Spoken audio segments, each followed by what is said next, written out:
monster! Bring him to me.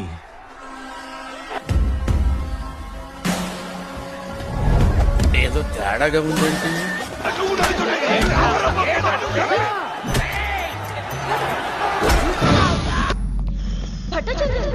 సరే భట్టు, ఇక్కడ discussion పొట్ట గురించి కాదు, పెళ్లి గురించి.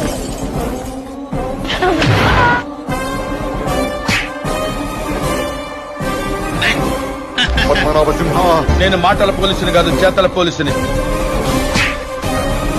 He scares me more.